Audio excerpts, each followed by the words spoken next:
Et l'orientation, je pense que pour tous les gens qui travaillent avec les élèves, qui sont en troisième, en première ou en terminale, c'est une réflexion de longue haleine, c'est un travail qui se fait régulièrement.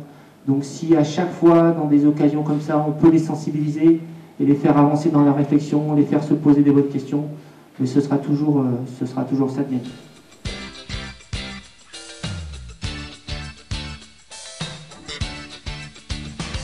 C'est un grand privilège d'avoir ici présent un stand avec les métiers et possibilités, et surtout de donner le goût du travail. Parce que vous savez que nous, élus, mais je pense que vous toutes et vous tous, nous sommes particulièrement attachés au travail.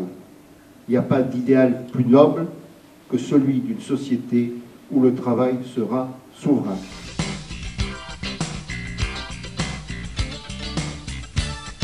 Tout se joue à l'école, dès la maternelle, jusqu'à la fin de ses études, pour construire un citoyen, pour faire en sorte que les femmes et les hommes en devenir, quel que soit leur âge, soient aussi dans des vraies perspectives éducatives, avec aussi de l'espoir pour pouvoir fabriquer sa vie, la fonder, poser sa famille, etc.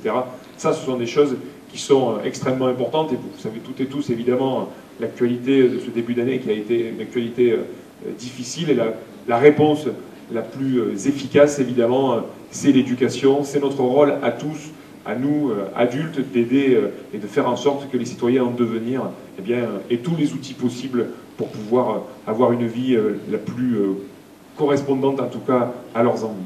Donc, pour tout ce travail essentiel au sein de l'éducation, ces journées métiers formation sont excessivement importantes. Et encore une fois, on commence aussi à avoir des anciens des journées métiers formation qui sont passés, qui ont pu être orientés et qui aujourd'hui reviennent pour apporter aussi leur témoignage.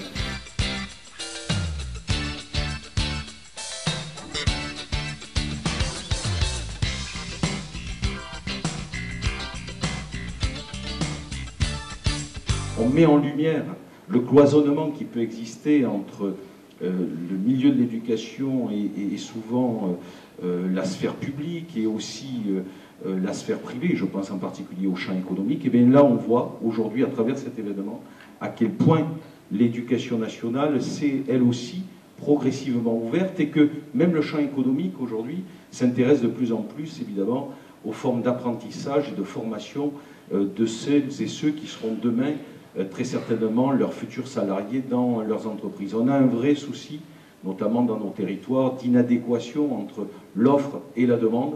Charge à nous évidemment de pouvoir pallier à ces difficultés, à trouver les mesures et les moyens nécessaires pour y parvenir. Et je crois que ce type d'événement est là justement pour conjuguer l'ensemble des efforts et faire en sorte que nos jeunes puissent demain, à travers la connaissance qu'ils auront de toutes les palettes de formation et également du vivier d'entreprises qu'il y a localement, de pouvoir là aussi se forger une idée sur ce que pourra être demain leur trajectoire scolaire, mais aussi bien sûr professionnelle. Donc c'est une heureuse initiative, il faut la soutenir. C'est bien que toutes les collectivités jouent ce rôle-là, c'est extrêmement important, donner l'impulsion, être des leviers et permettre évidemment à cette jeunesse de France de pouvoir ici, mais aussi ailleurs, trouver encore une fois les armes nécessaires pour demain réussir leur vie.